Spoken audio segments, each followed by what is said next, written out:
जो भारतवासी हैं उनको अपना परिवार मानते हैं और उनके कल्याण के लिए रात और दिन काम करते हैं, आप सबको मालूम है। आज उनके कार्य करने का तरीका। नमस्कार, जय जोहार किसान साथियों।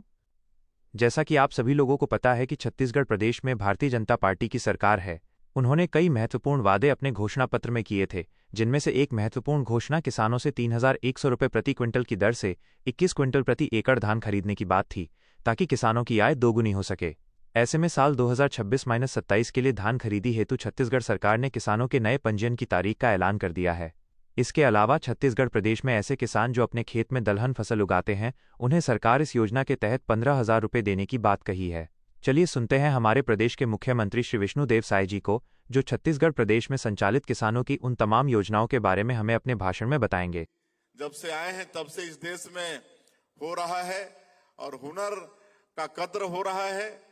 उन्होंने प्रधानमंत्री विश्वकर्मा योजना आज इस देश में लागू किया है। तो ऐसे जो हमारे छोटे छोटे ये सब उद्योग धंधे वाले हैं, आज उनको प्रधानमंत्री विश्वकर्मा योजना में लोन और खुद उसकी सरकार गारंटी लेती है।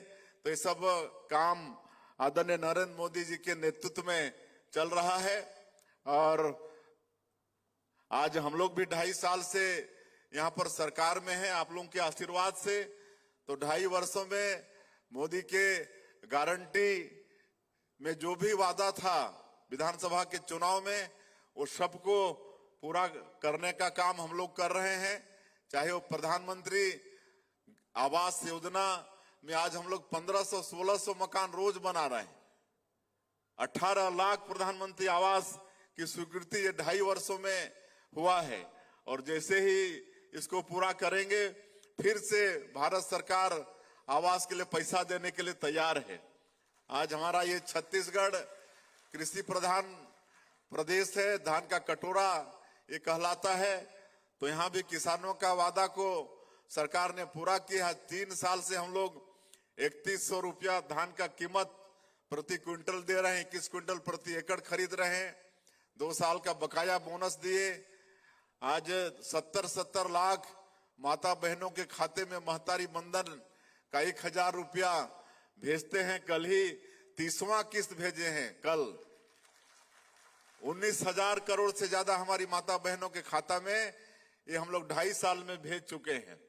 और इससे भी हमारी माताएं बहनें आर्थिक रूप से बहुत सशक्त हो रही हैं। रामलला दर्शन योजना में 50,000 से ज्यादा राम भक्त अयोध्या जाकर प्रभु श्री राम का दर्शन करके आशीर्वाद लेकर आ चुके हैं। आदरणीय डॉक्टर रमन सिंह मुख्यमंत्री थे तो एक मुख्यमंत्री तीर्थ यात्रा दर्शन योजना शुरू किए थे। बूढ़े बुजुर्गों की इच्छा होती है ना कि अंत समय में कोई तीर्थ व्रत कर लें, लेकिन हर परिवार में वो सक्षमता होती नहीं है। वो काम भी डॉक्टर साहब शुरू किए थे, जो पिछली सरकार में बंद हो गया था, उसको फिर से चालू किए हैं। और 19 जगह पूरे देश में 19 जगह को चिन्हित किए हैं। और हमारे जो बुजुर्ग माता पिता हैं, उनकी इच्छा से सरकार अपने खर्चे से उनको तीर्थ व्रत कराती है। तो ये अनेकों काम हैं जो मोदी के गारंटी के काम को हम लोग पूरा किए हैं। आज 5.5 लाख से ज्यादा हमारे प्रदेश में भूमिहीन कृषि मजदूर हैं, उनको भी एक टाइम हम लोग साल में 10,000 रुपया दो बार दे चुके हैं। तो ये सारा विकास का काम हम लोग कर रहे हैं। ग्रामीण क्षेत्रों में तेंदुपत्ता का दाम बढ़ाए हैं, चरण पादुका योजना फिर शुरू किए हैं। और जो पीएससी जैसे घोटाला में जो दोषीदार थे, उनकी भी सीबीआई से जांच करवा के उनको भी दंडित करने का काम ये सब हो रहा है। और लगातार हम लोग 2.5 वर्षों में हमारे बेटा बेटियों को रोजगार भी देने का काम कर रहे हैं। आज विभिन्न विभागों में 20,000 से ज्यादा हमारे बेटा बेटियों को रोजगार दे चुके हैं, चाहे वो पुलिस विभाग हो, बिजली विभाग हो, सहकारिता का विभाग हो। विभिन्न विभाग में अभी फिर 5,000 शिक्षकों की भर्ती का ये सब निकल रहा है। और हम लोग नई उद्योग नीति भी लाए हैं। और नई उद्योग नीति के माध्यम से भी करीब 1.5 लाख हमारे बेटा बेटियों को रोजगार देने का सरकार का ये मंशा है। और अभी तक नई उद्योग नीति में 8 लाख करोड़ से ज्यादा का निवेश एमओयू हुआ है और बहुत धरातल में काम भी शुरू हो गया है। तो ये सब काम सरकार कर रही है, ये सब आप सब लोग जानते भी हैं। और ये सब जो योजनाएं हैं ये सबको समाज के लोगों को प्रचार प्रसार करने की भी आवश्यकता है। समाज के जो बेटा बेटी इसके योग भी हैं योजनाओं के, उनको उसका लाभ भी दिलाने की आवश्यकता है। तो जो भी भारत सरकार की और प्रदेश सरकार की योजना है उसको समाज के जो भी पात्र हमारे बेटा बेटी हैं उसको आप लोग फायदा दिलाएंगे तो निश्चित रूप से आर्थिक रूप से भी समाज सशक्त होगा। और अभी 2-3 एक नवाचार जो किए हैं उसको बताते हुए मैं अपनी बात समाप्त करूंगा। एक तो पिछले कोरोना के समय बिजली बिल वगैरह नहीं आया तो लोग समझे कि बिजली माफ हो गया है और लगातार 2-3 साल का इकट्ठे बिजली बिल बहुत आ गया। हम लोग गांव में जाते थे तो गांव के लोग लंबा बिजली बिल थमा देते थे और बोलते थे कि इतना बिजली बिल आया है कि इतना तो घर को बेचेंगे, उनका झोपड़ी को बेचेंगे तो नहीं होगा। तो उसके लिए एक समाधान का एक उपाय किए हैं, मुख्यमंत्री बिजली बिल भुगतान समाधान योजना। अभी उसका फिर समय बढ़ाए हैं, पहले जून तक था, उसको जुलाई अगस्त सितंबर तक ये चलने वाला है।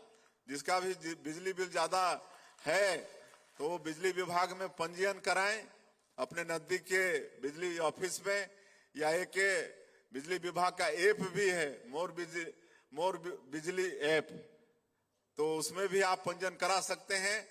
तो हमारे बिजली विभाग के अधिकारी समाधान शिविर लगाते हैं और सरचार्ज पूरी तरह से माफ कर रहे हैं।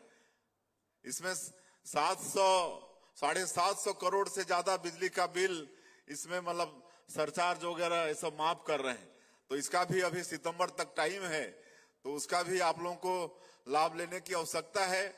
एक हमारे देश के माननीय प्रधानमंत्री जी जैसे हर घर में बिजली हो, हर घर में बैंक का खाता हो, हर घर में शौचालय हो, हर घर में गैस का सिलेंडर हो, हर घर में नल द्वारा पानी पहुंचे, उसके साथ साथ वो चाह रहे हैं कि हर घर को मुफ्त में बिजली भी मिले। इसके लिए प्रधानमंत्री सूर्य घर बिजली योजना माननीय प्रधानमंत्री जी ने इस देश में लागू किया है, उसका भी आप लोगों को लाभ लेने की आवश्यकता है। इसमें सब्सिडी है, भारत सरकार का 1 किलोवाट में 30,000 और प्रदेश सरकार का 15,000 है। 1 किलोवाट में 45,000, 2 किलोवाट का लगवाते हैं सोलर प्लेट तो मतलब 90,000 और 3 किलोवाट का लगाते हैं तो 1,08,000 ये सब्सिडी है।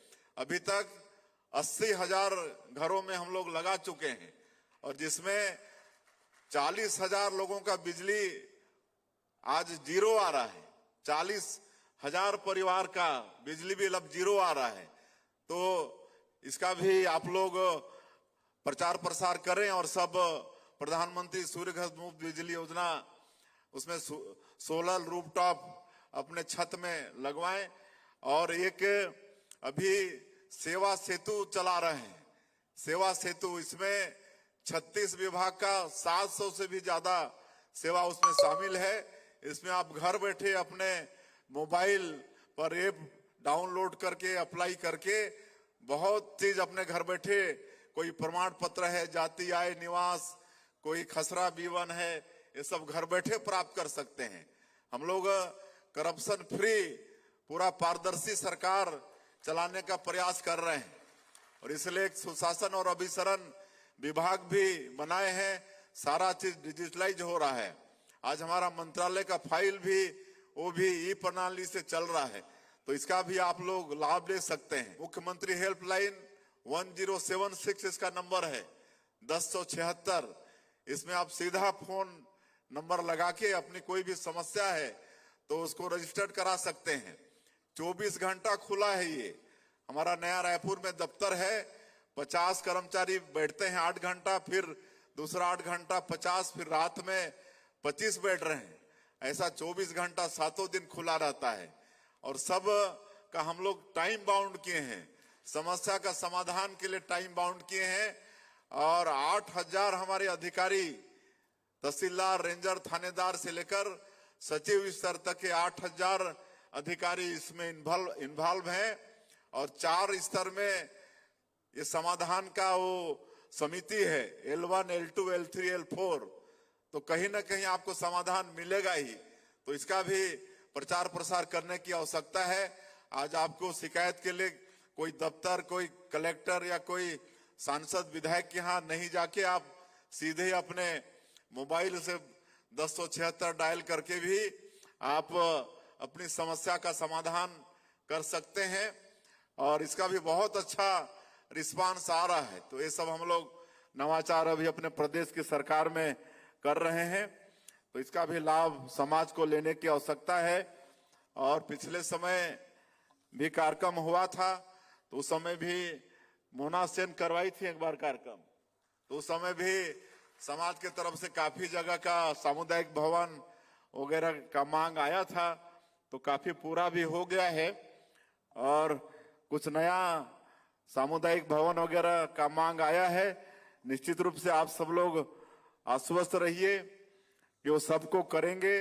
और बोर्ड आपका और कैसे सशक्त हो, इसके लिए भी सरकार प्रयास करेगी। और जो अभी माननीय प्रधानमंत्री जी ने विकसित भारत जी राम जी योजना लागू किया है, 1 जुलाई से पूरे देश में लागू हुआ है, उसमें 318 तरह का काम है। उसमें आजीविका मिशन ये भी है, आर्थिक रूप से गांव को सशक्त करने के लिए भी उसमें योजना है। तो मैं समाज को आश्वस्त करना चाहूंगा कि निश्चित रूप से आदरणीय डॉक्टर साहब ने जो अपने समय में शुरू किए थे, आप लोगों को हर पंचायत में ये रूम, कमरा, दुकान देने का, हम लोग जी राम जी में इसको और आगे बढ़ाएंगे। जिस पंचायत में नहीं बने हैं दुकान, वहां पर दुकान भी निर्माण करके देंगे। और एक और खुशखबरी है कि हम लोग नामकरण के लिए एक मंत्रियों का कमेटी बनाए हैं, उसमें आदरणीय गुरु खुशवंत जी भी हैं। तो बता रहे थे कि अभी 2 दिन पहले ही बैठक हुआ है। और जो आपके संत शिरोमणि सेन जी महाराज हैं, उनके नाम से भी हम लोग नया रायपुर में एक चौक का नामकरण करेंगे।